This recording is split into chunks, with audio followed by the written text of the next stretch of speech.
এই পৃথিবীতে আমাদের সবচেয়ে আপনজন হলো মা বাবা। তাদের চেয়ে আপনজন আর কেউ নেই। আমাদের উচিত তাদের সাথে সুন্দর আচরণ করা, তাদের সাথে সুন্দর ব্যবহার করা।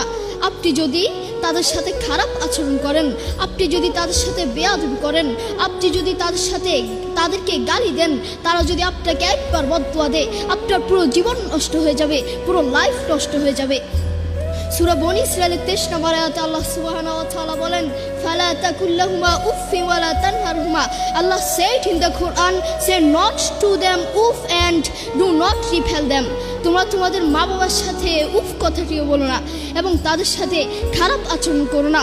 বন্ধু তোমাকে বলছি যুবক ভাইরা মনোযোগ দিয়ে শুনবেন। আপনার মাকে যখন পাশের বাড়ি থেকে কোনো খাবার দেওয়া হয়, সেই মা আপনাকে ছাড়া খায় না। সেই মা বলে, এই খাবারটুকু যদি আমি খেয়ে ফেলি, এই খাবারটুকু যদি আমার পেটে চলে যায়, আমার আদরের সন্তানটা কি খাবে, আমার কলিজার টুকরো সন্তানটা কি খাবে? আপনার মা সারাদিন আপনাকে নিয়ে ভাবে।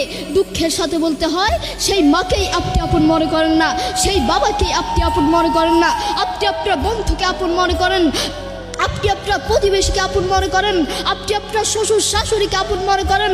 আপনার যদি একদিন ডায়রিয়া হয়, একদিন রোগ হয়, একদিন বড় কোনো ক্যান্সার হয়, ওই বন্ধু আপনার কাছে আসবে না, ওই প্রতিবেশী আপনার কাছে আসবে না, কিন্তু আপনার কাছে আপনার মা এবং বাবা আসবে। করোনা হওয়ার পরে প্রমাণ করে দিয়েছে কে আপন আর কে পর। করোনা হওয়ার পরে বন্ধু বন্ধুর কাছে যায় নাই, করোনা হওয়ার পরে স্বামী স্ত্রীর কাছে যায় নাই, করোনা হওয়ার পরে একজন প্রতিবেশী আরেকজন প্রতিবেশীর কাছে যায় নাই। কিন্তু এখন ইতিহাস আছে, করোনা হওয়ার পরে বাবা তার ছেলেকে কাঁধে নিয়ে হাসপাতালে গিয়েছে, করোনা হওয়ার পরে ক্যান্সার হওয়ার পরে মা তার ছেলেকে কোলে করে হাসপাতালে নিয়েছে, ঠিক কিনা? এখন ইতিহাস সাক্ষী আছে। আপনার মা আপনার বড়